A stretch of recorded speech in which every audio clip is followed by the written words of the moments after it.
My mixes sucked until I learned this. Specifically, one step that I added to my mixing process that you can add to your process that really changed everything for me. And no, it has nothing to do with EQ or compression. It's more simple, more basic, more foundational, and more important than those things. It's actually a part of a 5-step process that I developed. I'll tell you about that in a second, but first, a story. Back in college, I got to be a part of a small vocal ensemble. There were 3 guys and 4 girls.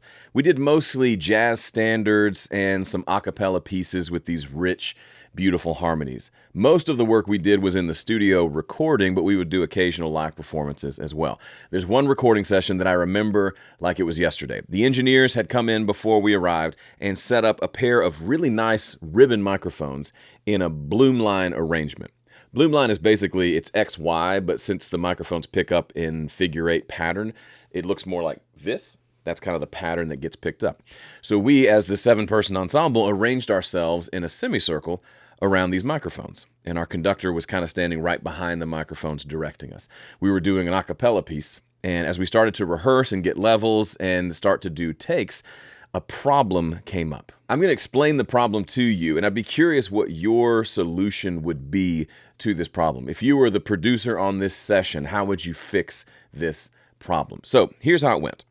I was actually singing bass of all things on this piece. So there was me, and most of the females were to my right, and the guys were to my left. I was singing bass, they were singing kind of baritone tenor parts, and then the ladies took the altos and the sopranos. And we noticed, as we sang and then listened back to what we recorded, there was one singer who was just a lot louder than everybody else. He was one of the guys to my left. And we would perform and we would say, hey, sing a little quieter, blend a little better.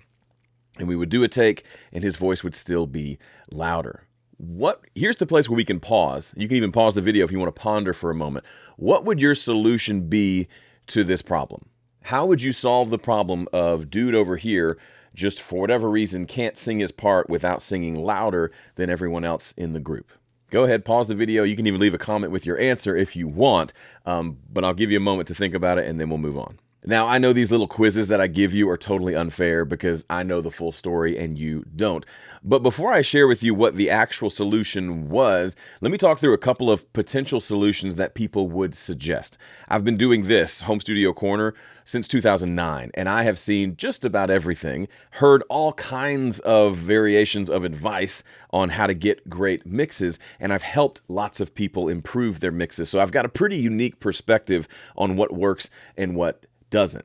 So here are some of the solutions that people would suggest in this scenario, and I would argue that they are dead wrong. The first would be just use multiband compression. So they would say, just record the ensemble, and then afterwards we'll use a plugin that will isolate the frequency range of that tenor part, and we'll just turn it down whenever he sings too loudly. Technology for the win. Another potential solution would be to use dynamic EQ. Similar idea. It goes and finds the offending frequency, the offending singer, because he's probably in a certain range of vocals, and we just turn him down. Easy peasy. No, it's not. Another solution would be to give him his own microphone so we can turn him up and down in the mix, separate from the rest of the ensemble. That's getting closer, but still the wrong answer. And the final potential solution would maybe be let the whole group record and then record him separately as an overdub. That's not a bad idea, except if you've ever tried to do something like that, it can be really tricky because we're all singing together. We're all following a conductor. For him to try to follow along after the fact, we're not recording to a click because these are pieces that move and increase and decrease in tempo like a lot of vocal ensembles do. So that wouldn't really work either. So what was the solution? What did we do? It was stupid simple and it worked. We just told him to back up. So if we were all in a semicircle around the microphones here in the middle, I was here in the middle singing the bass, the females were over here, the guys were over here, and we just told him to back up. And we kept backing him up until it was the right volume. So yes, the perfect solution would be have him sing quieter. For whatever reason, that wasn't happening. So the second best solution was to back him up until his distance from the microphone balanced him with the rest of us.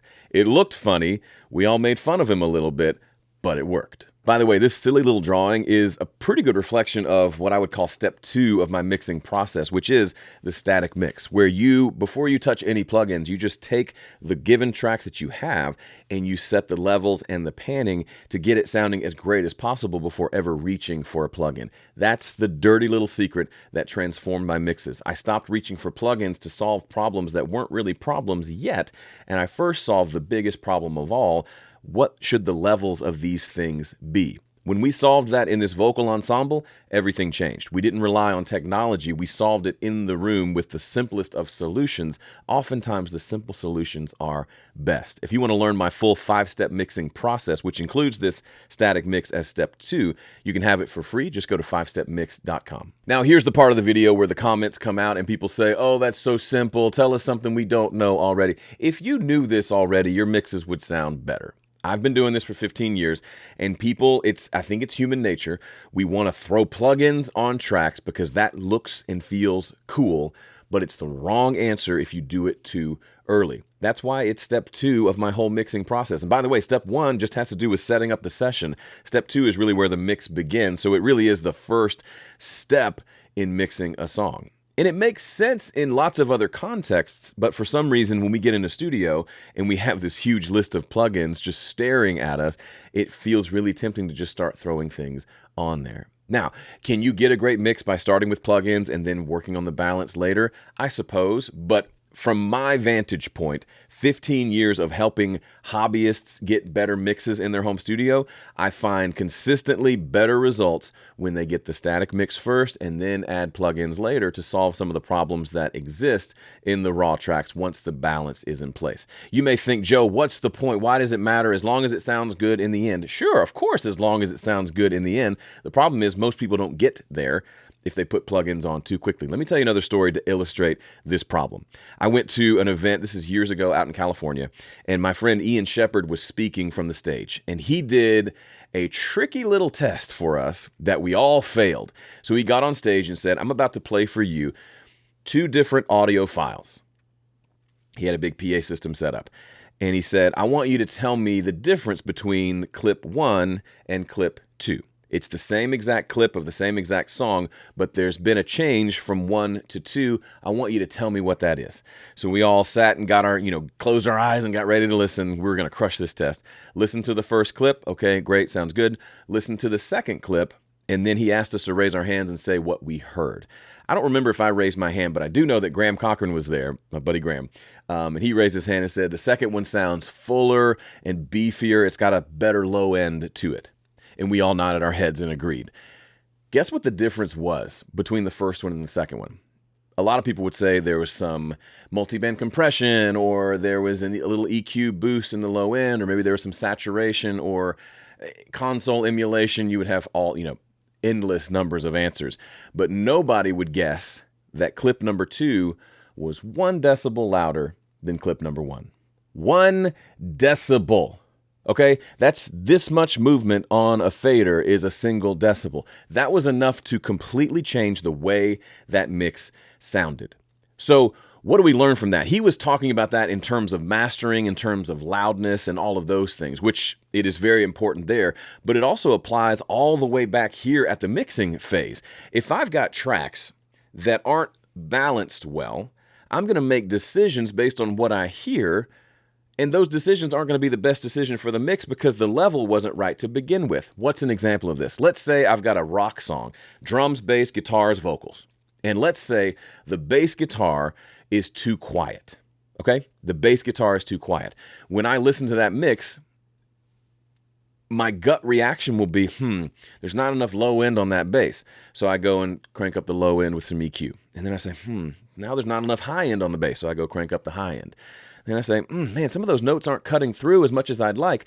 I remember seeing a YouTube video where someone used compression on bass to tighten up the performance so that all the notes are audible. So I'm going to go slap some compression on there. I still can't hear it as well as I want. Maybe I'll do parallel processing and I'll put distortion on one track and then have the clean bass on the other. And by blending those together, then that's not quite it either. I've done this myself. This is exactly my experience many, many times over the years. But what was the actual problem that I was trying to solve in the very beginning?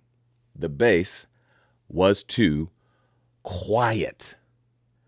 All I had to do is turn the bass up a couple of decibels, and all those problems I was hearing disappear. Why? Because the volume of a track determines how we hear it, determines the EQ curve that we hear. This is crazy, but I promise you, this is science. The louder something is, the more lows and highs it seems to have to our ears. If bass is too low, it also feels kind of wimpy. When we turn the bass up, by simply adjusting the volume, it's as if the EQ curve goes from this to this, just by changing the volume. It's science. I don't know why it is, but it is. So what's the point? The point is I have no chance of getting that EQ right if I don't start with the level at the right spot. The point is sometimes I can solve the problem with the bass by just turning it up, and I didn't need those 6 other plugins that I have because it just needed to be at the right volume. Now, does that mean we don't use compression, we don't use EQ? My buddy Gregor thinks I hate compression because my first instinct is to adjust just the raw level of a track and get that right before adding compression. Couldn't be further from the truth. Compression is fantastic. Sometimes you get it at the right level, and then you find that certain notes are too loud or certain phrases are too loud, and so we use compression to smack those down. I love compression. I am not anti-compression, but using compression too soon can really wreck your mixes. Here's what I want you to do. Here's what I want you to try. Come back here and leave a comment and let us know how it works. Pull up a mix, remove all plugins, bring all the faders down, and give yourself 30 minutes or more to just set levels, just set panning, and no plugins whatsoever. No mixing plugins. If you have a plugin that's giving your guitar its amp tone, fine, leave that on there. But just have fun setting levels. When you first got into audio, if you're anything like me and most people that I talk to, the idea of moving faders is what we thought about. We didn't think about EQ and compression. We probably didn't know what those things were. We just thought about pushing up faders and getting, turning up the guitar, turning up the bass, turning up the cymbals. Oh, it sounds amazing. We want to recover that wonder that comes from just setting levels on things. If you can give yourself enough time to get a really great, what we call static mix in the beginning, your plugin choices are more accurate, are more effective, and you'll find you don't have to use as many plugins to still get a great sounding mix. So the mix will improve, your mix speed will improve, you'll mix things faster, and you'll be less frustrated along the way. I've seen it happen hundreds, if not thousands of times. You should try it for yourself. Again, go to 5stepmix.com to download my 5-step mixing process. You can install this into your current mixing process to give you a bit of a framework to work towards the finish line. Thanks so much for watching. If you like this video, you'll like this video about some things that I wish I had known 20 years ago when it comes to mixing. See you in the next one.